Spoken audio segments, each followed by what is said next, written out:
This is fantastic. This is GT racing right now. He's got traction. He's going with the outside of both of them. Maloney. Oh, he's taken Anderson. Anderson's up to Oh my God. Big crash. Oh my goodness, half the field's going to get full. Second very close. These guys are going to want to make their way through the field very quickly. This is it! This is over! I can't believe this! Oh my God! God, what?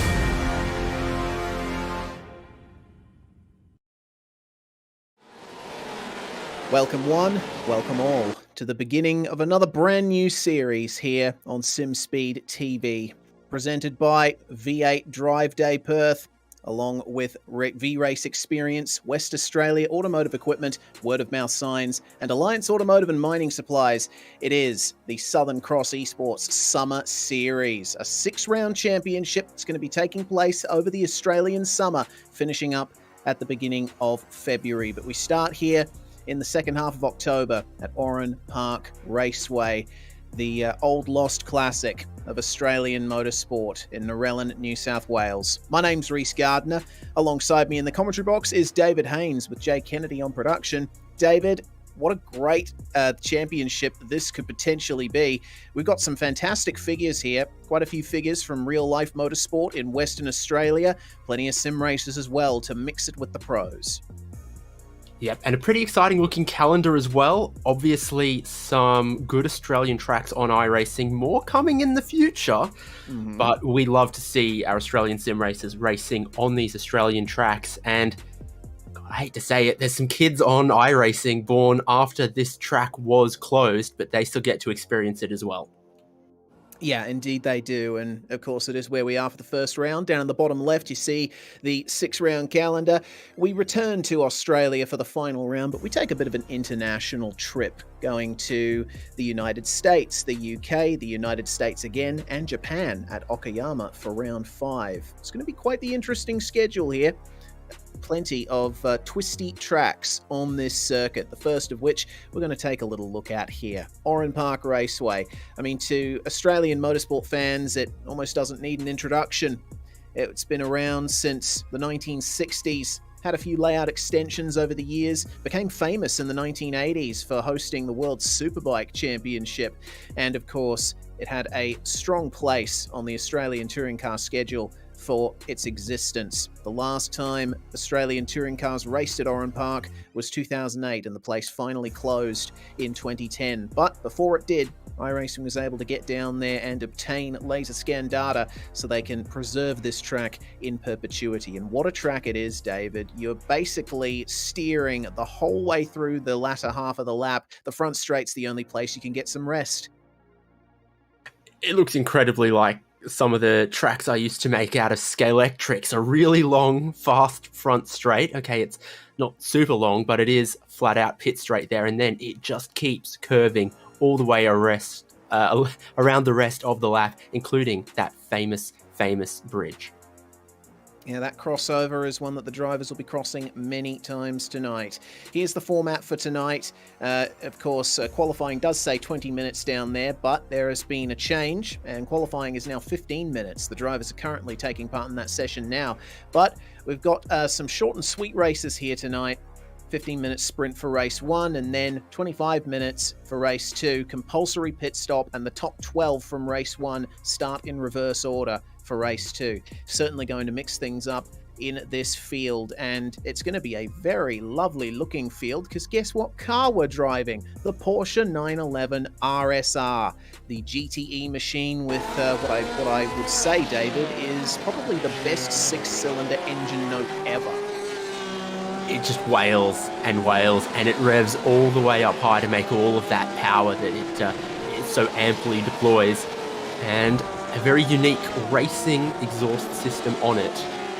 It's why it is so famous in IMSA and World Endurance Championship competition. Yeah, it's got that big honking diffuser on the rear bumper. This car was a bit controversial because it moved the engine forwards, which is almost sacrilege for a Porsche 911, but Porsche had to do it to stay competitive with their contemporaries in the class. Riding on board with Gianni Luzzu, who currently tops the qualifying session. 1 minute 1.236, but looks like he's just being shadowed there by Mike Pepper, who's just put in a lap good enough for P2 so far.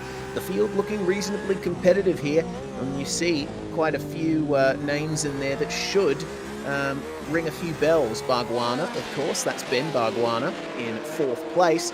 And down the field a little bit, just outside the top 10, we've got a McRae on board with us as well. The McRaes, of course, active in Perth mainly, and they are the relation to the late, great Colin McRae. Max McRae is going to be racing with us tonight in the Racing Dynamics Porsche 911.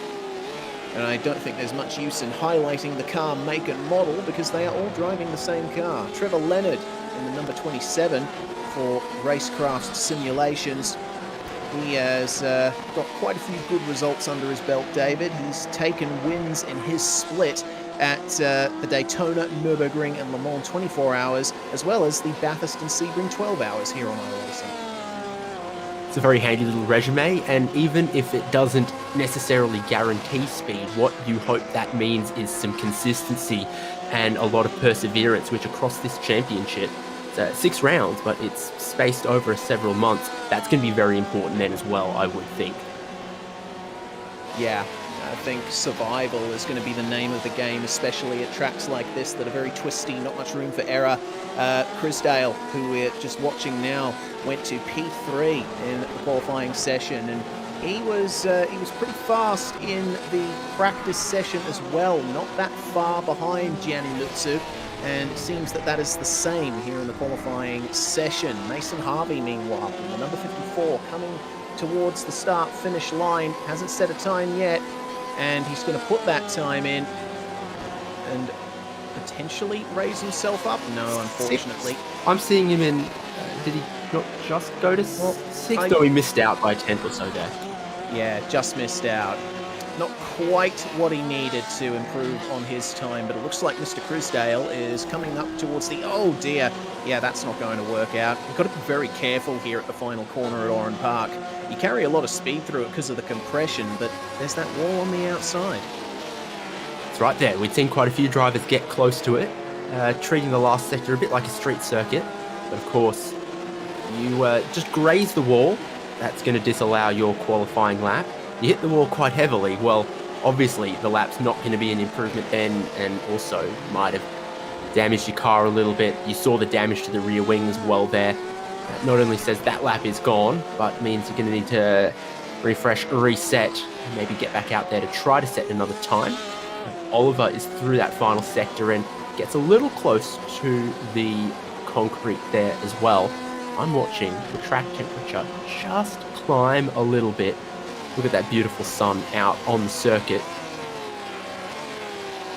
Yes, we are in morning conditions here. It's just coming up to 9:30 a.m. in sim time, so the track is only going to get hotter as the night progresses.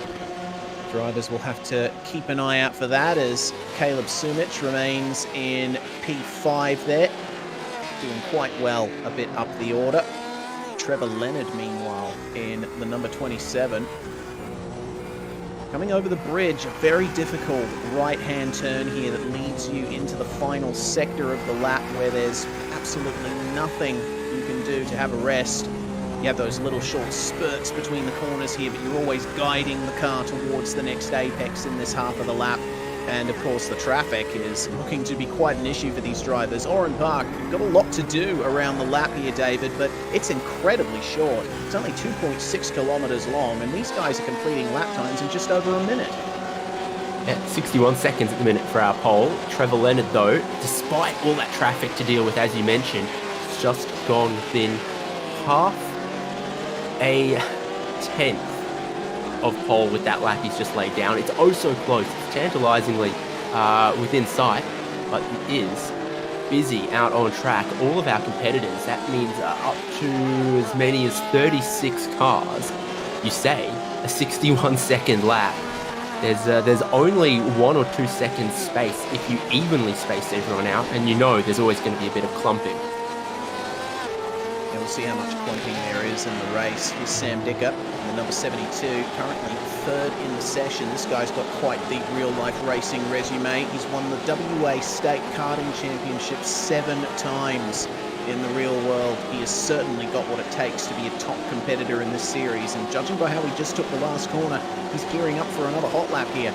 Let's see if he can improve and get that ever little bit closer to Trevor Leonard and Gianni Lutsu. There's only, wow, there's less than a tenth covering the top 3 here, David. This is looking insanely competitive.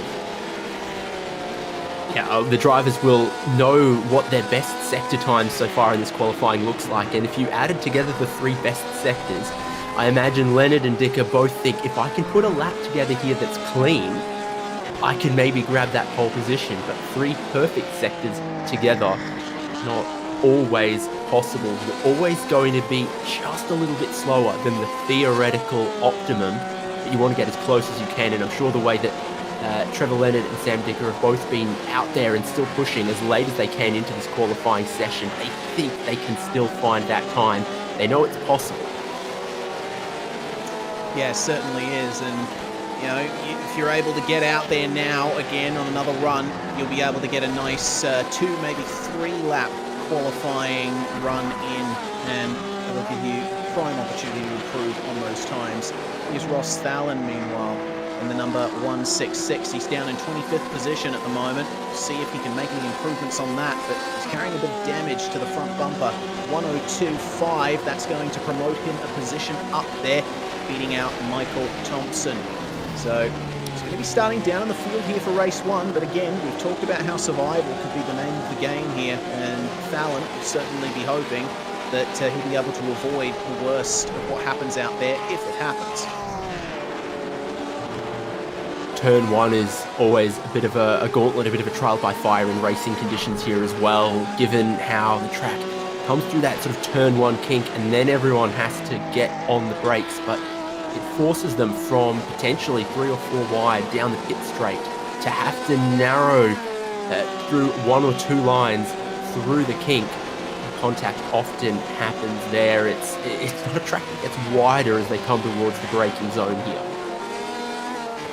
Just saw Cade Bell, unfortunately not getting a time in. He went off the track somewhere around the lap, and of course, if you're new to iRacing, oh goodness, actually just been notified, that's an EP1 there. Sam Dicker going to provisional pole for race 1 into the 101.1s now for our drivers in this qualifying session. So now it's up to Gianni Lutsu and Trevor Leonard to respond. And guess what? Leonard is coming out of the pits as we ride on board here with Ben Barguana currently in position 8.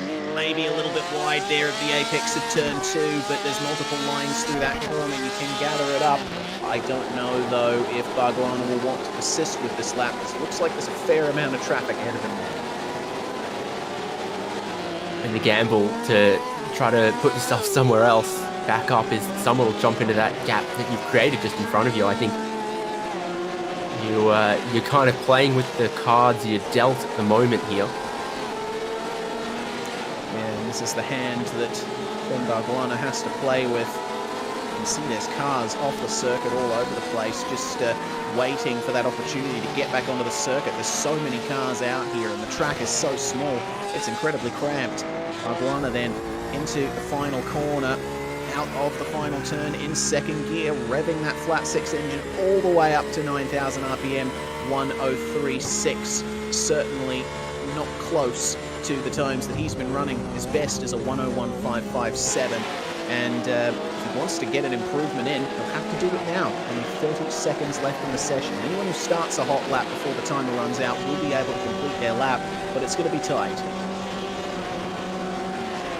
And look, some cars coming out of pit lane. I think it's too late for them, and it's probably too late for the 222, because there was a problem in the turn number 2 there, and he'd already locked up that brake and maybe given that lap time and that lap away. Yeah, that's a shame. Unfortunate to get someone on the racing line on your lap, and looks like that is the qualifying session over. It seems that the drivers won't get an opportunity to improve their times after the clock runs out. We're going straight into the race session, because we've got 2 heats coming up here tonight. And Heat 1, 15 minutes. This is how they're going to start off. It's Sam Dicker and Gianni Lutzu on the front row. Trevor Leonard and Rob Crisdale, third and fourth. Mike Pepper and Brody Watts rounding out the top 6. Caleb Sumich is going to start alongside Ben Barguana at the end of it with Mason Harvey and Alex Zanni rounding out the top 10 with Anthony Jewell and Justin McLean rounding out the top 12. And there will be rows because sports car style, we're headed for a 2-wide rolling start. Row 7 is going to be Ray Oliver alongside Clay Richards. Then we've got Kevin Norman, Max McRae, Alex Newton, Brandon Sharp for row 9. Next group of 6 drivers is Terrence Nielsen, Cameron Edwards, Clint Harvey, Tom Pilcher, Neil Woodburn and Ross Dallin. Michael Thompson in the 222 starting out at 25th alongside Nathaniel Coburn. Bent Johansson starts alongside Dean Hunt. Then it's John Lee and Brett Limmer rounding out the top 30. Peter Biancucci starts alongside Barry Punter and Cade Bell, the last driver to set a time in that qualifying session. Andrew Lachlan, Ira Felberg and Grant Johnson may take to the grid, but we're not quite sure. We have been informed that Ira Felberg is driving the safety car for these events, and certainly he will be needed if there is a big incident out on track. I presume we will be using the Porsche Cayman as our pace car. But for the time being, for the start, it's under the control of the automated iRacing pace car you see at the front of the grid here. It's not going to be a very long run until the green flag drops, but once it will, the pace car coming into the pits and the field will go under the control of Sam Dicker, the WA State karting champion. It's going to be quite the race here to see if he can hold off the advances of Gianni Lutzu, who topped the qualifying session for the majority of its running. The field moves away, and we are about to get a race here in the Southern Cross ESports Summer Series. I'm hyped for this. Not long to go. Only one turn now for the pace car, and into the pits it will go. Side by side, Gianni Lutzu and Sam Dicker, as it seems that, oh goodness me, that's a very odd start there. It looks like the right-hand side of the grid did not get off to the best start behind the pace car, but it's going to be leading the way into turn 1, Sam Dicker. Trevor Leonard moves into second. Caleb Sumich, oh, he gets hit from behind by Mason Harvey, but manages to hold on to it as everyone struggles to make their way through turns 1 and 2 for the first time. Diving in under brakes, Gianni Lutzu, and oh no, that's a concertina effect. He was hit from behind by Mike Pepper, and that has resulted in Caleb Sumich into the wall.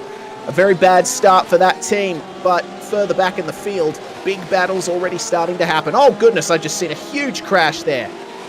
Yeah, a lot of cars coming together on their way up towards the bridge, and on the race start is Robert Crisdale, who should have started in 4th, hanging way back. He was down in 10th, and I think some other cars in that right-hand lane also suffered because of that. That's why you wanted to put down a good qualifying, because up front, smooth sailing for Sam Dicker and Trevor Leonard. They are running away with it, as John Gupta and Mason Harvey are doing a bit of formation flying as well.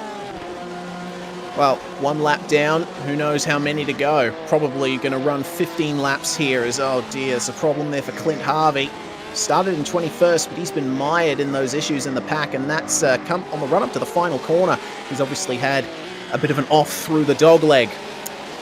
Well, the rest of the field moves on as best they can. It looks like the safety car out on track here. We are under caution, and it makes sense that we are, because that crash was absolutely immense. I think if it was a real life race, it would have been red flagged, but of course this is sim racing, and no one is in a huge amount of danger when they crash. So pace car out. Ira Felberg now at the front of this field, or actually he's picked up Tom Pilcher, who is down in 19th place. So I think there's been a little bit of a miscommunication here.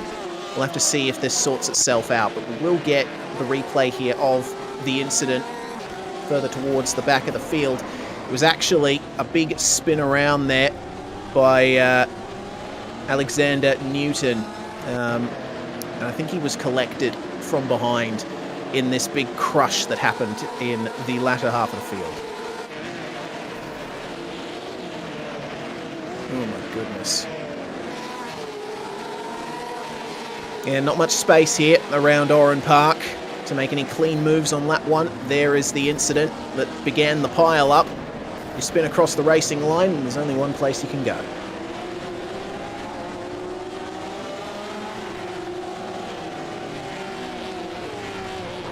It actually looks like Alexander Newton was the one who did the tapping at that point. Live pictures now.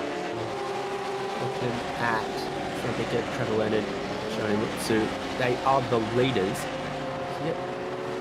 Is the safety car. So how is this going to work out? It looks like Victor is going to catch and will sort of end up with half the field a lap up. Yeah, that looks like how it's going, but I'm sure that, well, I'm not sure, but I'm thinking what should be done is once Sticker catches up to the rest of the field, they just wave everyone else around until they filter back through to the leaders, because it would certainly not be the best of restarts if we had the top half of the field starting behind the lower half. I'm with you on that. That's the most sensible course of action in this one at the moment. So who's been a winner of this race start? Because goodness knows, looking at those replays, there's been some drivers caught up in some unfortunate things, some drivers struggling with the cold tyres at the start as well. So we're seeing Mason Harvey from 9th on the grid into 4th, Anthony Jewell from 11th on the grid into 5th, Ray Oliver from 13th on the grid into 6th. Your first, second and third were all from the top 3 on the grid. But behind them, there's some drivers who, well, did they underperform in qualifying? Have they overperformed in the race so far? Or were they just plain lucky? They have picked up some decent spots. And you know, key for Ray Oliver, he's gone from 13th on the grid into the top 12. You absolutely want to be in that top 12, moving forward into the top 12, given that invert for race 2. Yeah, exactly. We'll repeat that. The top 12 finishers from race 1 will start in reverse order for race 2. So you end up finishing P12 in this one. You've got pole position for the second race of the night. Currently, that place is occupied by Justin McLean. He's got Neil Woodburn behind him, who's made up 10 positions on these opening laps. So there's certainly going to be a big fight on our hands there. The field is getting waved by the pace car, so we will have a nicely ordered grid here coming up to the restart. Probably just give them another lap or two to catch back up to the trailing pack, and then we'll be able to get the green flag racing back underway. But there's not going to be much time left. The timer is still ticking away, and these races are timed. Yeah, it will be a very short sprint when we go racing again. And, well, about Sam Dicker and Trevor Leonard, the kind of gap that they had built up early. All the gap that they had built up early erased relatively quickly with a lot of drivers stacked up right behind them. This is the waved around field, is it not? It is. That's Tom Pilcher that we're taking a look at here, just coming under the bridge, and the rest of the cars have just gone past the bridge. They're actually in... or approaching the final sector now. Alexander Newton currently making his way through the left-handers. So I don't think we'll be waiting too long here. Maybe one more lap after this before we go green again in the Southern Cross Esports Summer Series. But it's been a very eventful opening to the season so far, and I think a couple of drivers may be less than happy with how events have turned out. But it is a 6-round season, and takes place over a long period of time. I think that's certainly a lot of time for any wounds sustained here to heal. And hearing just now, safety car will be in at the end of this lap. It's taken them about a minute 50 behind the safety car on this lap. So then think about almost about 6 minutes left on the clock when we get racing again. All right. So the field has caught up, and very fortuitously timed too. We will be going green at the end of this lap for another probably 6 minutes of racing, maybe 7 minutes before we take a little break in between races 1 and 2 and go again for our longer second race. And remember, no pit stop required in this, so you're not seeing anyone dive into the pits unless it's to repair heavy damage, and there's already a few dings and bumps out there on the bodywork of every Porsche 911 RSR, it seems. Highest place car has been through the pits, as you're looking at a couple of them here. Ben Barguana in 31st. How his race 1 has come undone and made a lot of work for him to do in race 2. Harvey, Kevin Norman, Alexander, Dean Hunt have also all had repairs, and they're actually all off the lead lap as well, which they're not going to be pleased with. But here comes the restart for race number 1. Sam Dicker has to hold off Trevor Leonard and Gianni Lutzu for as long as possible here. Late apex, the final corner. Get the best run possible. Bit of a slide there for Trevor Leonard. Didn't get the traction down, so that's already a nice advantage for Sam Dicker. As that was a big move in the mirrors from Gianni Lutzu.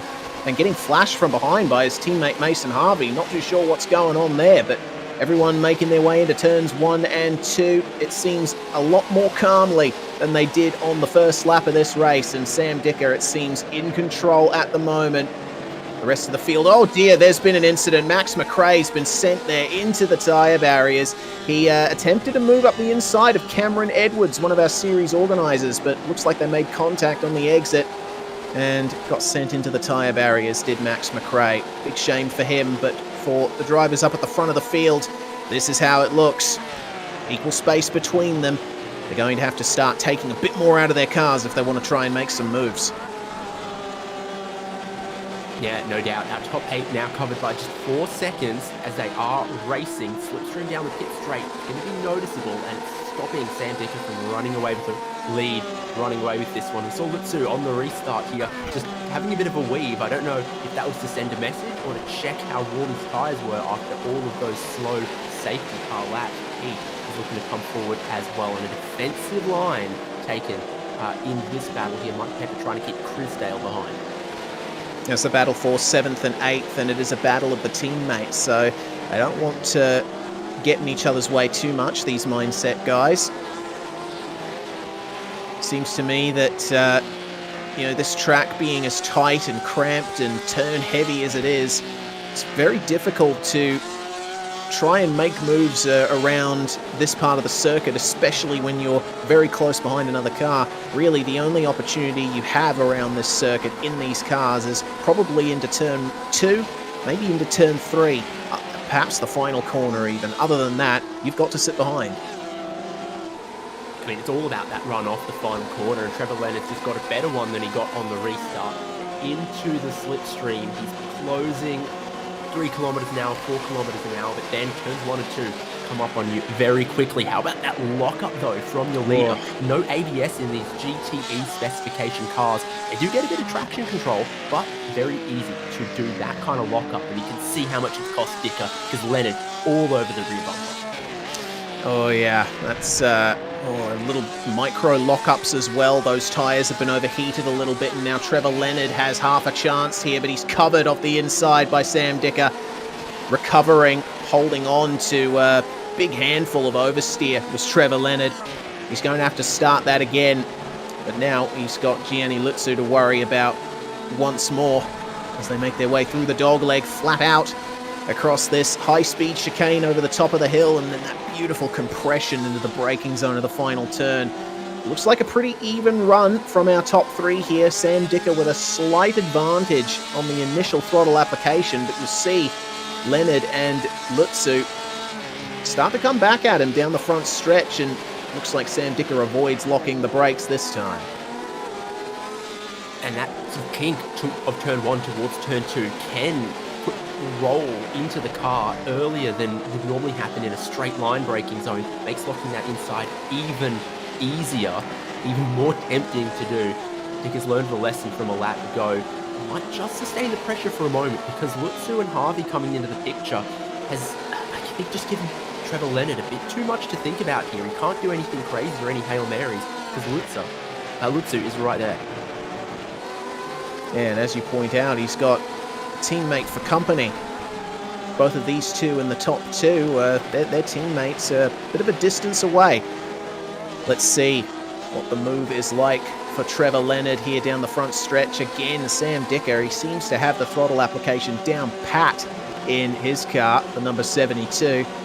But again, at the end of the straight, you see them start to reel him in. Oh, a bit too late on the brakes there. Oh, it was almost contact. Trevor Leonard into the wall, and Sam Dicker has been sent wide thanks to that.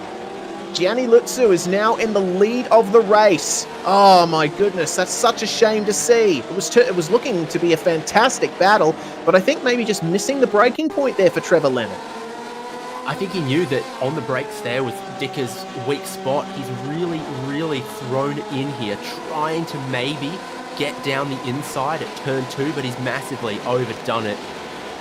Caused a bit of a problem for Dicker there, and therefore Lutsu and Harvey through into the lead. Dicker obviously not well pleased with that one, but this is a very desperate race format. You're going to see some moves that are very desperate.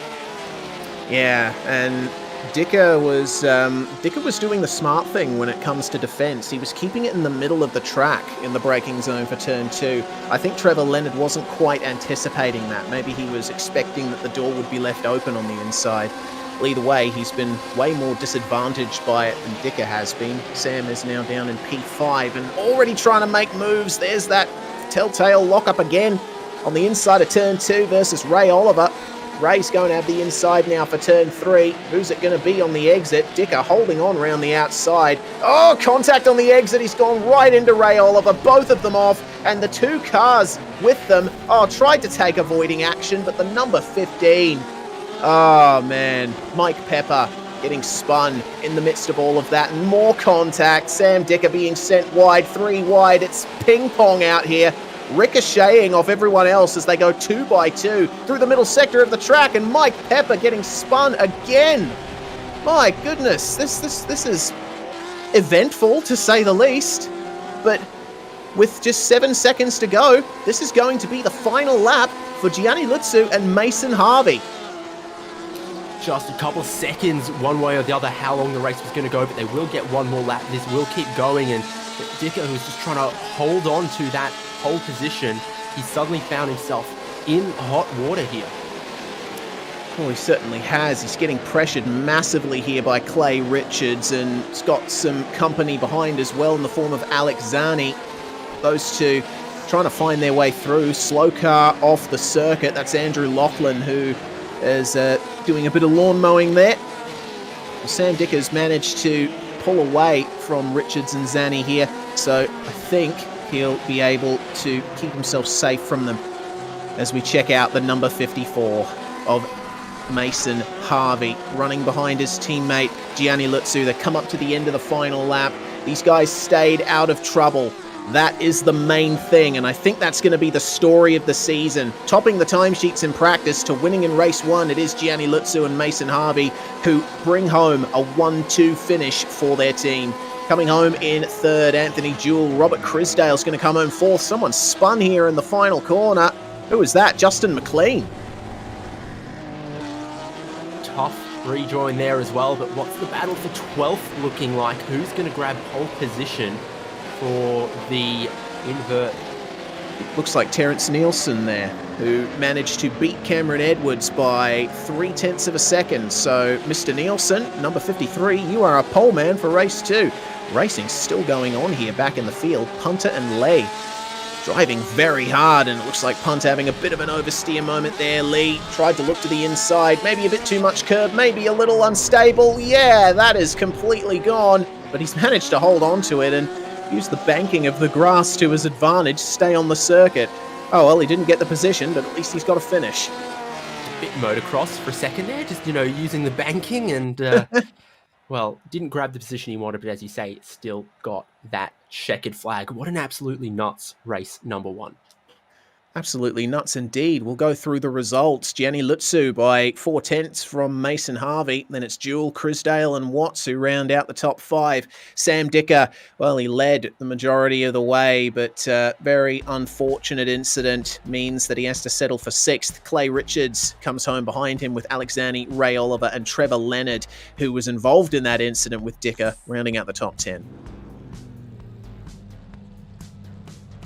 Over the page then, Neil Woodburn in 11th, Terence Nielsen getting that important 12th position. It's going to put him on pole for race number 2, not far away. And Cameron Edwards on the wrong side of that great dividing range is going to start 13th for race number 2 after finishing 13th in race number 1. Mike Pepper, Caleb Summich, Brandon Sharp, Justin McLean, Nathaniel Coburn, Ross Thalen, and Michael Thompson, the top 20. Peter Biancucci comes home 21st. Cade Bell, not that far behind him, about 2 seconds. Bent Johannesson and Grant Johnson, 23rd and 24th. Barry Punter and John Lee, the last 2 cars to finish on the lead lap, and we saw their battle at the end of race 1. Ben Bargwana had to come into the pits for damage. He'll have to settle for 27th. Same story for the majority of the drivers behind him here. Harvey, Norman, Newton, Limmer, Hunt, Pilcher and Lachlan. But Max McRae ended up getting a black flag for an incident on track, so he had to take a tour into the pits and comes home dead last. He'll be hoping for something a bit better from this second race, which will be coming up very shortly. You're watching round 1 of the Southern Cross Esports Summer Series presented by V8 Drive Day here on SimSpeed TV. We'll be back very shortly for the second 25-minute race. This is iRacing, the world's premier online racing game.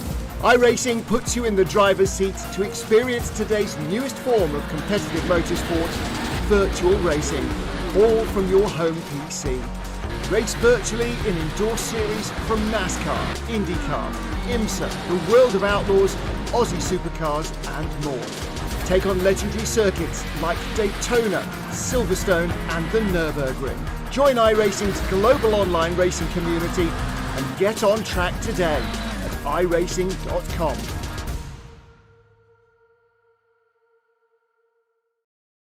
Are you new to sim racing, or maybe a veteran struggling to reach the next level? Have you ever wondered how the aliens reach impressive lap times that seem impossible to achieve? If so, you're not alone. Most drivers reach a certain level and get stuck. But getting faster on track is easier than you think. VRS coaches are some of the best sim racers in the world and offer one-on-one driver skills training at affordable rates to help new drivers learn the basics and help experienced drivers break through to the next level. Are you ready to get faster and get off the iRating roller coaster? If so, VRS one-on-one personal training is for you. If you've invested in your equipment, it might be time to invest in yourself. Just go to virtualracingschool.com and sign up for a 30, 60 or 90-minute session with one of our world-class coaches, and you'll learn exactly what to do for faster lap times and more podiums.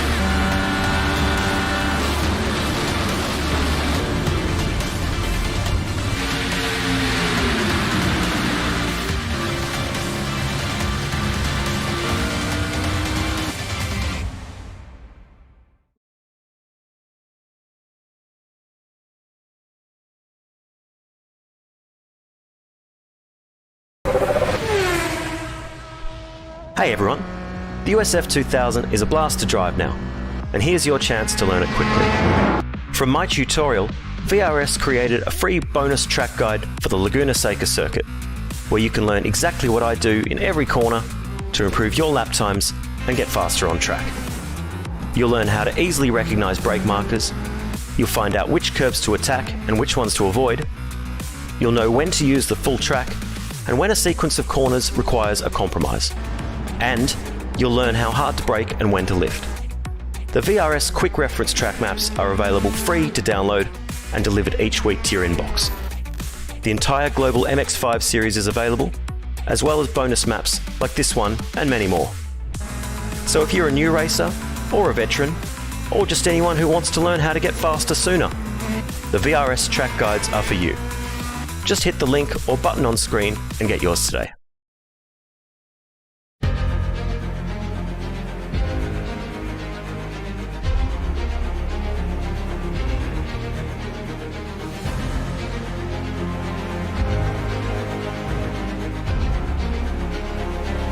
This is fantastic. This is GT Racing right now. He's got traction, he's going with the outside of both of them! Maloney! Oh, he's taken Anderson! Anderson's up to Oh my God! big crash! Oh my goodness, half the field's going to get rolled! Second very close. These guys are want to make their way through the field very quickly. Oh, here we go! Oh no! That's massive! This is it! This is over! I can't believe this! Oh my God! God, what?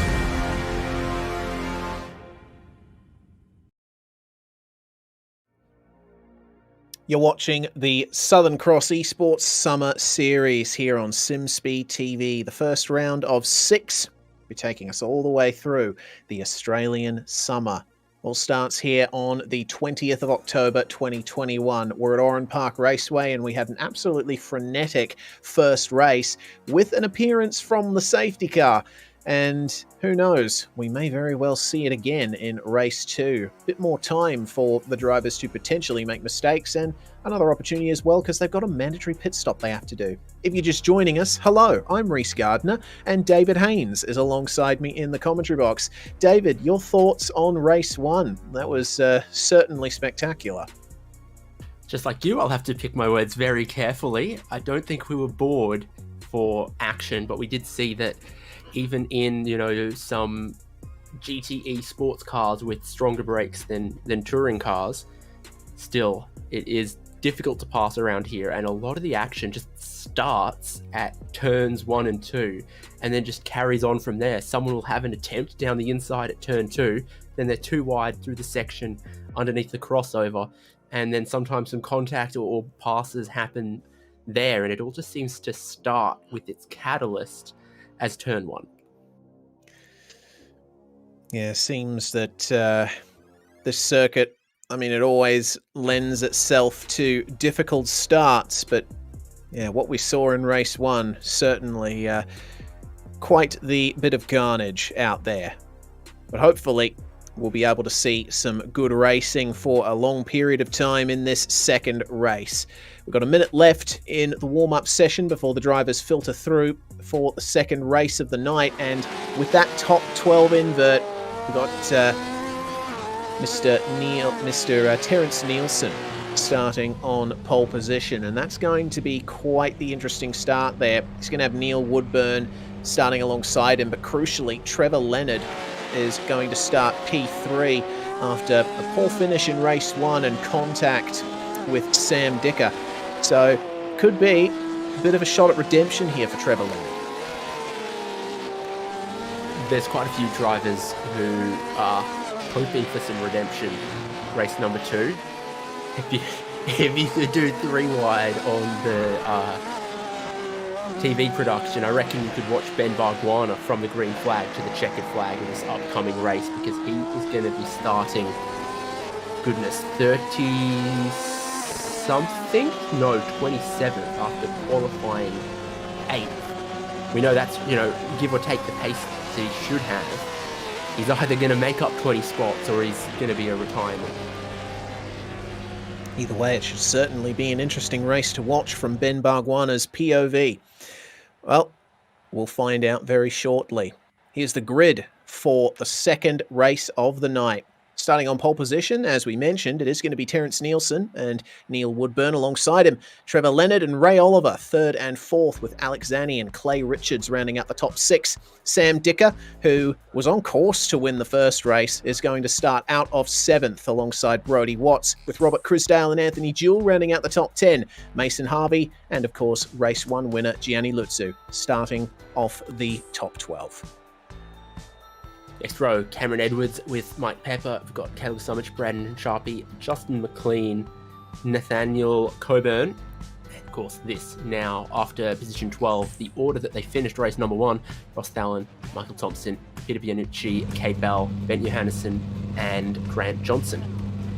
Grant Johnson, of course, a 2-time V8 Ute champion in the past. Barry Punter's going to start alongside John Lee.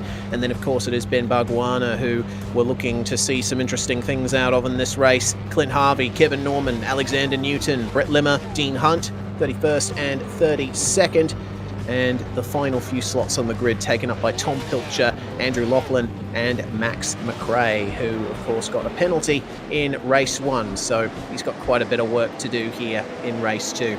We're about to get the start. It is a nice short run here. They grid up for a rolling start on the run up to the dogleg, so nice turnaround here for the drivers. When does Terence Nielsen decide to go for it here in race 2? The green flag flies and they are away. It looks like not everyone was on the ball there at that start. They briefly almost go 5 wide behind in the midfield, and it looked like a couple of drivers making contact with the wall. But into turn 1 they go. Terence Nielsen will lead the way, but Neil Woodburn getting passed by Trevor Leonard, who was already on a mission. And oh my goodness, that's a huge smash there in the midfield. Michael Thompson getting sent up and over. That was a crazy incident there. And who is that? That is Sam Dicker. Oh no. Sam Dicker. Absolute misfortune here at the start of race 2. Yeah, not surprised, to be honest. It continues to go on. A frenetic 2-wide rolling start leads into a lot of contact all around. No, it's still going. Brandon Sharp getting into the wall for the Pettis Cannington team. Ross Fallon losing positions there. It looks like he might have gone wide off the turn before, but certainly no crazy scenes at the front aside from this lead battle, because Trevor Leonard is absolutely reeling Terence Nielsen in. Yeah, certainly is this battle for the lead. Looking for a late turn in, late apex, pick up the power and get on the attack. Leonard probably would like to get through into the lead and try to scamper away, because there is some quick cars in the pack behind. Might be closing in. We've got Alexani, we've got Neil Woodburn, we've got Ray Oliver, we've got Mason Harvey in this pack here. Harvey already up 5 spots, in position to make it even more. Yeah, and he may very well soon be joined by his teammate, winner of race 1, Gianni Lutzu, who's starting to make some moves and draw himself up to the back of that pack. They're closer than ever, our 2 leaders, and remember, they've got to think about a mandatory pit stop at some point in this race. Not too sure what the specific requirements of the pit stop are, but you do have to make a tour through the pit lane at some point in the second race. And oh goodness, you know, at Oran Park, you watch drivers from the chop of you, and it always feels like they're going to go for the pit lane, but sometimes they don't. That said, pit lane is a hive of activity. You've got Alexander Newton, Brodie Watts, Rob Crisdale, Kevin Norman, Michael Thompson, Peter Biancucci, Cade Bell, and Brandon Sharp all in the pits as the battles go on out on track. Running on board with the number 99. Trying to get up the inside of the 54 here of Mason Harvey. Ray Oliver embroiled in this battle and just avoids making contact with Harvey, though he does send him wide. That might give him a chance here. No, the track narrows up a bit too much there. Oliver will have to yield there. And he's going to come under an attack there from Gianni Lutzu, who's already on the back of that train. Here's a virtual racing school replay of Trevor Leonard, because he's just come through into the lead of the race, and this is how he did it. Showed the nose super early, drove it in pretty deep, but got it tidy to the apex, and then it just continues to be a flow of right-hand corners, and he had more confidence, more speed, and he goes through into the lead, and he's going to be hoping of getting away, because it is really closing up with 3rd and 4th, and this is that kind of battle we're looking at right here. Yeah, Mason Harvey managing to get past Neil Woodburn on the front straight. Gianni Lutzu, Ray Oliver, and Caleb Sumich right behind him.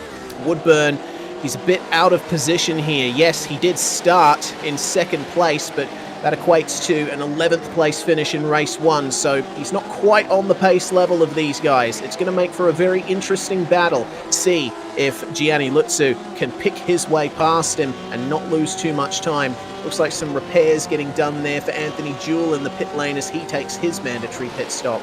That's the good thing about the mandatory pit stop in race 2. We see stuff like what happened on the first lap, and the drivers get an opportunity to get a fresh car. But have a look at this. Gianni Lutzu on the back of Neil Woodburn. Up through the dogleg they go here on lap 4 of what should be a 25-lap race, 24 laps maybe. Up the inside, and oh no! Ray Oliver thought that the door was open, but he locked up coming into the corner. Neil Woodburn now with a big dent in his side, and that's created another big battle behind. Caleb Sumich getting past Clay Richards here at turn 1. Richards, can he hold the outside? No. Definitely the smart thing to do there to yield into turn 1. Oh, he's gone too deep. He's gone too deep. and off the circuit he goes. Clay Richards has been spun around himself as well. So it's just a little too aggressive on that one, potentially, and it continues to be, well, surprising and constantly evolving up the front, because Lutsu now through into fourth. Harvey still in third there. Terrence Nielsen is going to be the next car under attack. Trevor Leonard's hoping that he's got enough time in the bag and that Nielsen buys him a little bit more time and Harvey and Lutsu can't get past immediately. But I think the way we've seen them pick through the field, it's a matter of time. Yeah, only a matter of time. Ben Bargwanna, meanwhile, well, he started 27th. We said we'd monitor him, and he's currently in 12th, and it looks like this might be 2 more positions for him as the 2 cars ahead come together. Goodness me, it was Nathaniel Coburn and Grant Johnson, I believe, and Bargwanna trying to make his way past the 848 of Coburn now into turn 1. He's got the inside line and should be able to get the move done quite nicely. So now he's up into the top 10. Very profitable race here for Mr. Bargwanna. Yeah, currently 13 seconds off the lead, 4 seconds away from the next cars for position, and this is what is going on with the lead. Trevor Leonard, 3 seconds clear of Mason Harvey, who's gotten past Terrence Nielsen. Now it's Johnny Lutsu next, and he has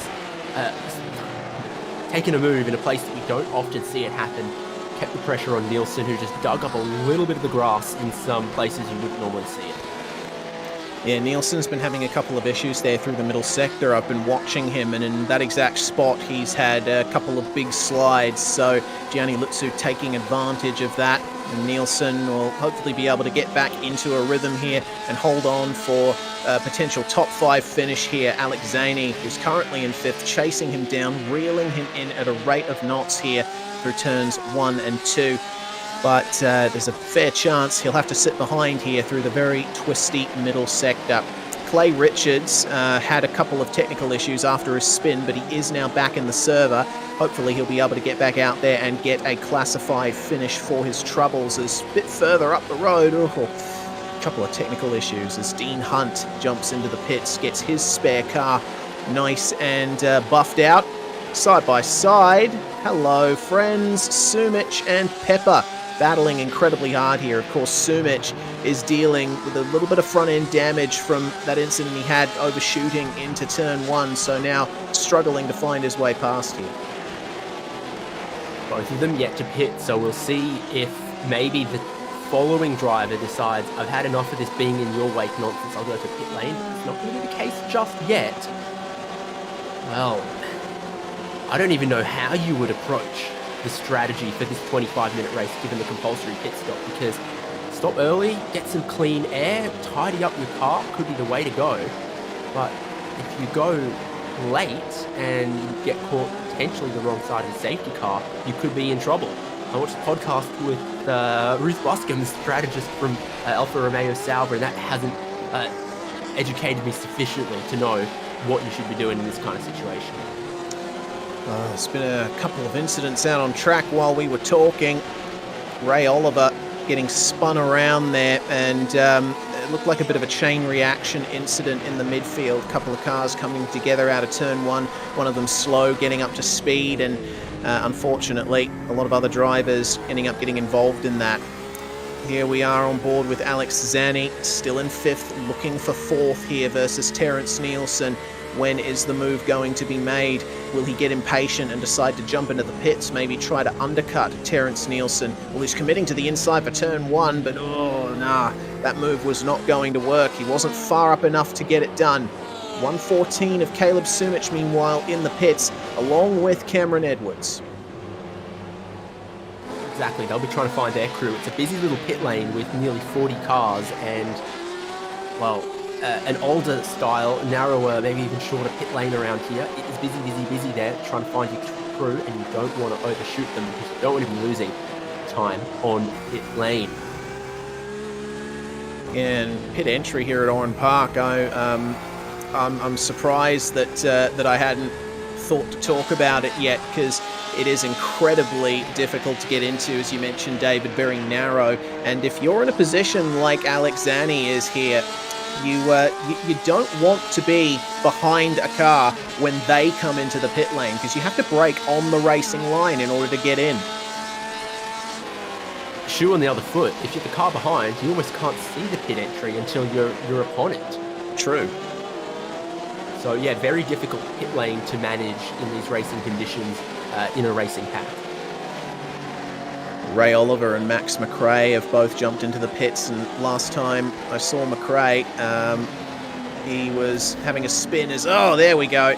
Fourth place is now Alex Zannies with a little bit of biffo on the way through on Terrence Nielsen. Mike Pepper looking to do the same thing. Well, Nielsen gives him the room, and through sails Mike Pepper. That's certainly going to help him out in his battle with Caleb Sumich, who, remember, has taken his pit stop and is running a bit further down the order right now.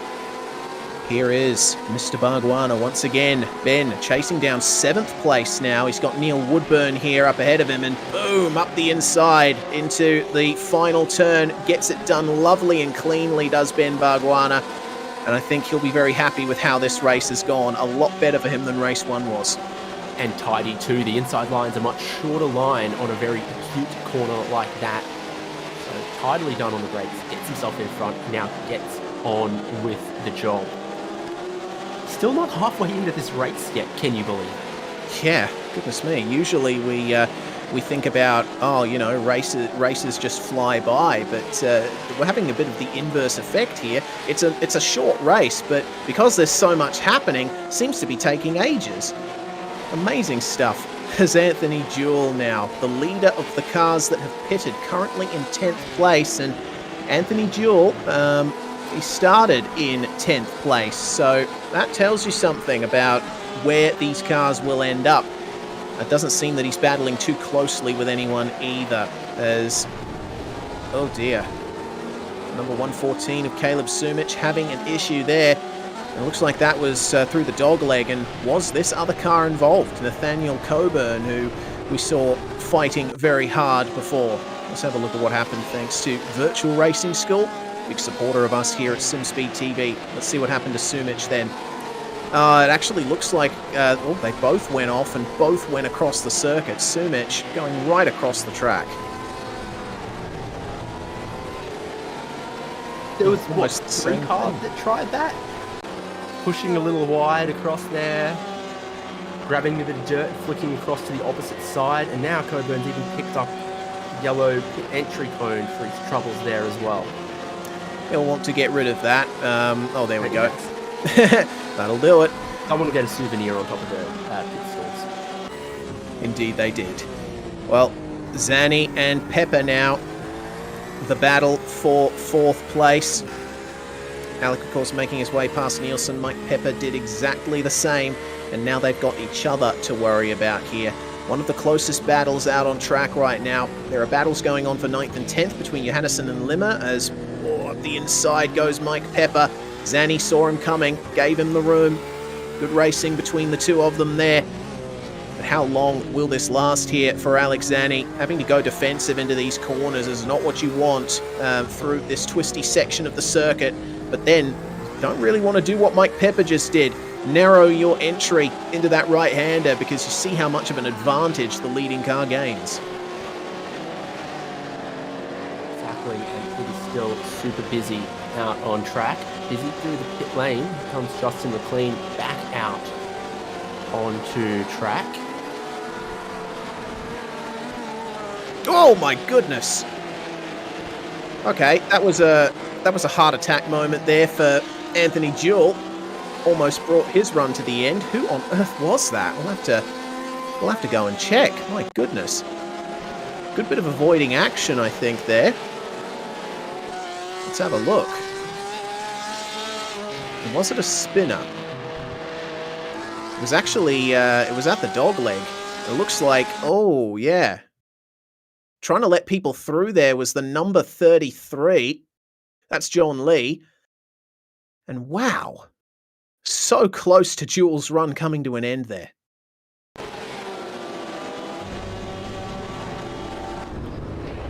Now this is a lot of damage to the rear of John Lee as he attempts to rejoin. Yeah, so that's the reason why Lee was where he was. He wasn't letting them by, so to speak. He was recovering from his own incident. Well, here's that battle for 9th and 10th I was talking about. They got some lap traffic for company too. Johannesson and Limmer fighting hard here for the last position in the top 9. Actually, it looks like Johannesson, the car at the lead of that train. Sorry, made a wrong call there. No lap traffic involved here. But they haven't got long to go before they come up on some lap traffic. Cameron Edwards, who's currently running P14, is up ahead of these guys. And if they continue at the run of pace that they are, they might be able to catch up to him before the end.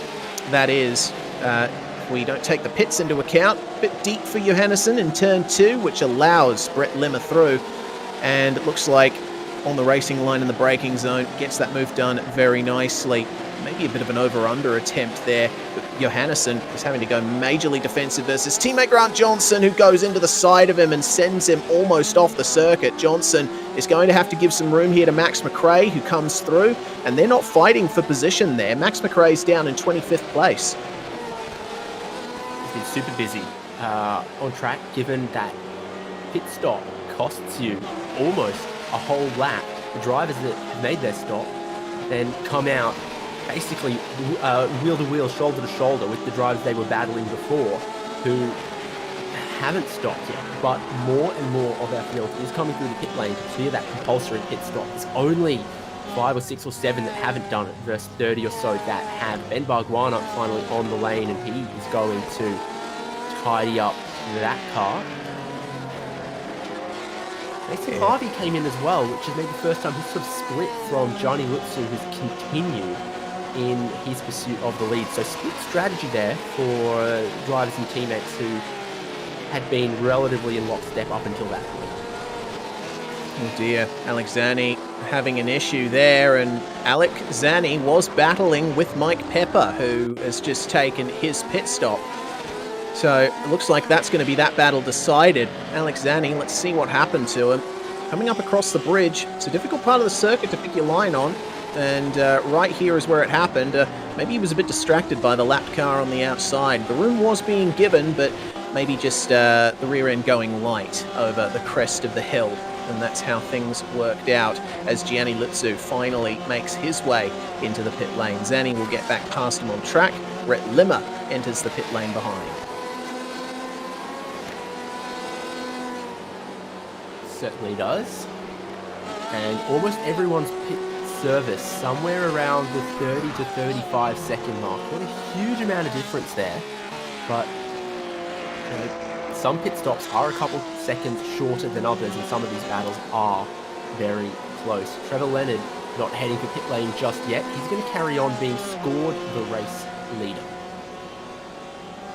That he is, as that's a bit of an awkward place for two cars to come together at pit exit. Thank goodness for the ghosting in the pit lane as Lutsu makes his way out of the lane behind Brett Limmer. Oh, a car off behind as well. Doesn't look like it's going to be too much of an issue for our other competitors. And as they go side by side, Lutsu wasting no time getting that position back. But I wanted to highlight the battle between Alex Zani and Mike Pepper. Well, Zani and Terrence Nielsen both in the lane, but Mike Pepper, he had a pit stop that was 15 seconds longer than everyone else, and that sounds like a speeding on entry penalty to me. I think the speeding on entries are a bit nastier than that. Maybe he took too much fuel. Perhaps. Yes, we'll have to determine what went on at some point, but either way, it's not gone to plan there for Mike Pepper, and he's currently down in 11th. Not where he'd want to be, as Trevor Leonard is now in the pit lane. He too has taken the pit entry cone with him for a little ride down the pit lane. These ride days are getting out of hand. They are. I'd like to see them give a couple of drive days to a couple of spectators. Maybe even they can take one of us out, David. I can't go to Oran Park because it doesn't exist anymore, and I'm a long way from Perth. Yes, well, certainly if you ever make it over here, we should probably do a ride day. That would be very nice. But either way, the field looks to be almost cleansed here, as Neil Woodburn comes into the lane. Trevor Leonard still stopped. He's now 25 seconds into his stop, so he should get going soon. And I'm not seeing a stop time for Gianni Lutzu. I'm seeing 35 seconds. Okay. But the one that's really raised an eyebrow for me is 5 seconds for Brett Limmer. I don't think he's taken tyres when everyone else has. Might not have understood the rules around the compulsory pit stop. Maybe. There might be a penalty coming Brett Limmer's way after the night's racing is over. But this is the way things stand at the moment. There's Trevor Leonard, Mason Harvey, and Gianni Lutzu, who are your top three. It's Limmer and Bargwanna who round out your top five. Then it's Sam Dicker, Terence Nielsen, Mike Pepper, Anthony Jewell, and Neil Woodburn, who round out your top 10. And in fact, Cameron Edwards just passing Neil Woodburn to get into the top 10. Woodburn has just come out of the pits. Here is Harvey and Lutzu as they continue to try and chase down this lead for Trevor Leonard. I wonder if the tyres take much at all to come in, if there's a possibility for an overcut from Harvey or Lutzu on this one, if they're maybe going to be quicker than him for 1 or 2 laps before it stabilises a little bit in the tyre temperature stakes. But Leonard, pit stops having cycled through, does hold on to that lead from Harvey and Lutzu. Here's the battle for sixth. Sticker, Nielsen, and Pepper, and Terence Nielsen, well done to hold on to this position amongst this kind of company. Unfortunately, it looks like he might lose the position here into turn one. Mike Pepper, oh no, actually, Pepper backing out of it, not going for it at turn one, but definitely at turn two. And doesn't look like it was entirely successful on the entry. Nielsen's going to hold on to the inside here unless he yields, and the battle will continue. Terence Nielsen wants to hold on to every position he possibly can here, and he's doing that quite well at the moment, keeping these guys behind. Not picking up the power how he'd like, but following some pretty sensible lines that have made it difficult to pass. So that's probably been frustrating a little bit for Pepper, that he's right there. He'll start closing down the straights and just not able to get down the inside of the places that he would like.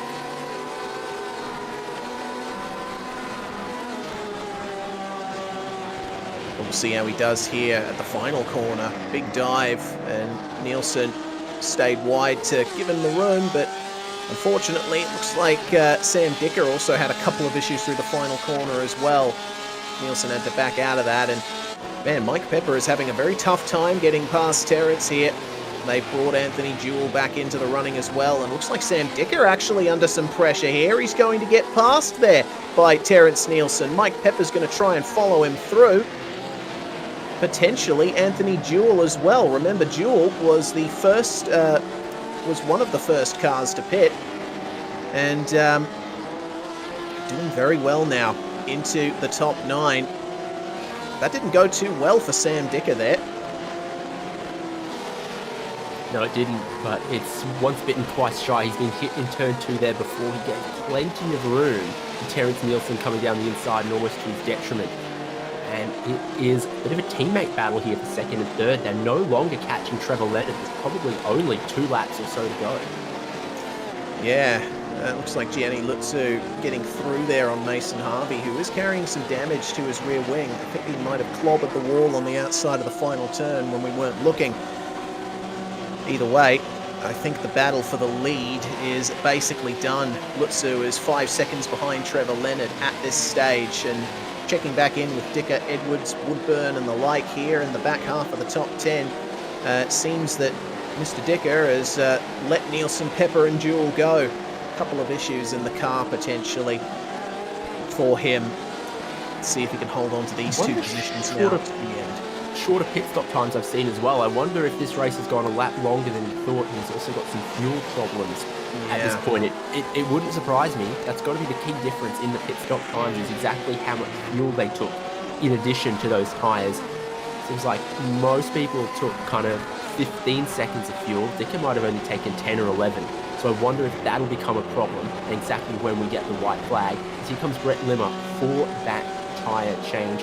Moves the Ben Bargwanna rocket up into 4th. What a drive it's been from Ben Bargwanna. He's kept the car clean. He's managed to make some daring moves, and we might see the first car here out of fuel. Very slow for Anthony Jewell. And I think we were fearing that this might happen with that variance in pit stop times from a lot of the drivers, but Anthony Jewell is going to crawl to a stop here on the start-finish straight as 3-2-1, the timer runs out, and it looks to me like Trevor Leonard crossed the line just in time. Yeah, the pace to make the race go one lap longer, and I think Jewell was already going to be in trouble, but there's a couple of other drivers that puts some extra pressure on, particularly if it was the case that someone like Sam Dicker were having to save fuel. Hearing that Ben Bargwanna is slow and short shifting, 1,500 RPMs short. Oh dear. Could this run come to an end here for Ben Bargwanna? Well, it is only the first round of the season, so the drivers will still have a few things to learn about these cars, how they work, how much fuel is required in the stop, and they'll be able to carry these lessons forward to future rounds. The battle is still going on between Nielsen and Pepper for 5th place, and it's probably been the defense of Nielsen's life, but up the front for Trevor Leonard, it is the opposite of dramatic. What a brilliant win getting taken there for the Racecraft Simulations number 27. Gianni Lutzu is going to make it a win and a second here tonight, which means he should come away with the round win. Mason Harvey finishes in 3rd, and here is Ben Bargwanna. He's got Nielsen and Pepper behind him.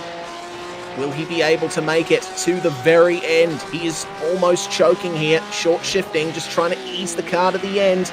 Terrence Nielsen and Mike Pepper at full racing speed. Will the move be done on the start-finish straight? Is he going to cough? He is out of fuel, and oh my goodness! Terrence Nielsen only just got him there. And Mike Pepper did too. Yeah, Pepper half a tenth ahead of Bargwanna. He lost out just at the end there. Man, that's got to be heartbreaking for Ben Bargwanna, but still, I think he can be proud of that run from 27th up to 6th. Ray Oliver, unfortunately, fails in his efforts to get by Mr. Bent Johannesson, but he will still come away with a solid haul of points. Trevor Leonard, though, celebration time for him, bringing it in to the lane at the conclusion of this race. And it's still very early days in the season, so we don't know exactly who is going to emerge as a championship contender, but considering the form that the likes of Lutzu and Leonard have shown here today, aside from that little incident in race 1 for Leonard, I think we're on for a really good season, David. Yeah, so let's look at the results from this race number 2 then. Trevor Leonard didn't get the result he wanted out of race 1, but then used that invert to just really control race number 2, starting from 3rd on the grid to take a win 5.5 seconds ahead of Gianni Lutzu, who didn't seem disappointed with 2nd place because he will become the championship leader. Very consistent results there.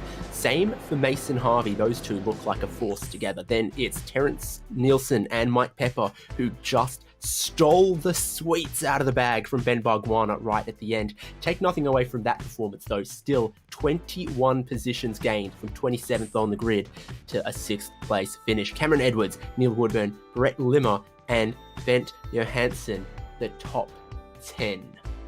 Limmer did take 2 stops, but no tyres. Right, so he must have underfueled.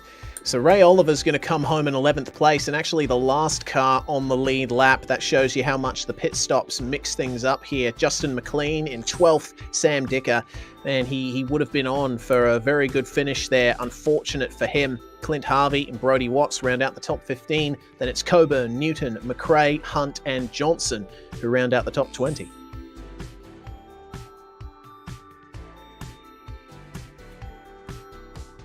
Well, we've got Ross Fallon, Alexani, Anthony Jewell, Rob Crisdale, Andrew Lachlan, Tom Pilcher, Matthew Thompson, Peter Bianchi, Barry Punter, and John Lay for the top 30. The remainders, it's kind of some retirements here for Cade Bell, Caleb Sumich, Clay Richards, Brandon Sharp, Kevin Norman, and our noble safety car driver Ira Felberg was not required in race 2. I think you'll be breathing a sigh of relief for that. Little bit of a relaxed day at the office there for Ira Felberg. So the first round of the season is run, done, and won, and we're going to speak to one of our winners tonight here. Trevor Leonard joins us in the commentary box. Trev, thank you very much for joining us, and congratulations on your victory. The night was a little bit hit and miss, but still, you've got pace. Yeah, thanks, mate. Didn't have the greatest first race. Made a mistake with Sam into turn 1. Fortunate enough, that put me in a good position for race 2, and just tried to build a gap and maintain it, and worked out well. Of course, this being one of those lost tracks down here in Australia, we don't have many real-life baselines to directly compare when it comes to Oran Park, but certainly in the sim, it's showing that you've got to be very careful about when you pick your pit stops. You end up losing a ton of time, almost a lap. Yeah, definitely, especially with the tyre changes happening separate to fuel. You lose a good minute in a pit stop every time, so for sure. So, first round of this season, what's your goals for this season, and what are your thoughts about this series in general? Your first impressions after the first round? Yeah, it definitely has a lot of potential. There's some good quality drivers in there, so yeah, certainly looking forward to seeing what the rest of the rounds bring. Should be good. Well, congratulations once again for your win in race 2, Trevor. Before we let you go, is there anyone you'd like to thank? Shout out sponsors, who gets it done for you? Yeah, absolutely. Series sponsors, first of all. It wouldn't be possible without them. And Racecraft Simulations, that's the team that I'm driving for. So shout out to all those boys for all the help that we get. Overall, thank you all. Trevor Leonard, race winner here tonight at Oran Park. And it seems that we won't be having any other drivers join us here for interviews after the race, David, so I think we might have to wrap things up here altogether. I'd say a pretty successful first round, and sets the stage for what should be a very competitive championship with the likes of Trevor Leonard and Gianni Lutzu up the front. Yeah, we've seen that it takes a lot of guts, and it takes some moves and some strong moves, but then get that top 12 reverse grid for the race number 2, and that puts so much onus on the strategy. So we do get a little bit of both worlds out of the 2-race format, and I think it could be very promising, particularly with a lot of the other tracks coming up in the calendar. Next round, Charlotte, Roval. I think expect to see some more damaged splitters again.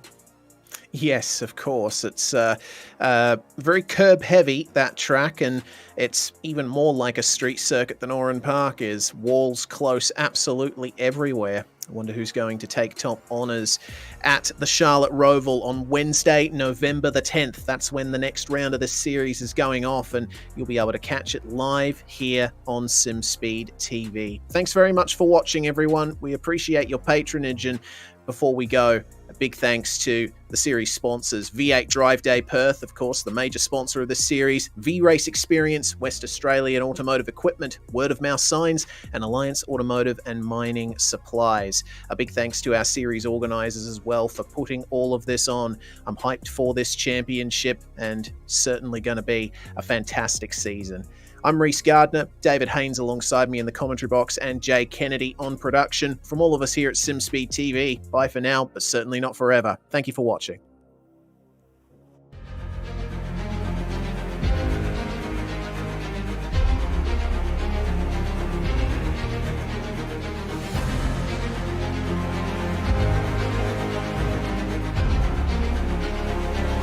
This is fantastic. This is GT racing right now. He's got traction, he's going with the outside of both of them! Maloney! Oh, he's taken Anderson! Anderson's up to Oh my god! Big crash! Oh my goodness, half the field's gonna get rolled! Second very close. These guys are want to make their way through the field very quickly. Oh, here we go! Oh no! That's massive! This is it! This is over! I can't believe this! Oh my god! God, what?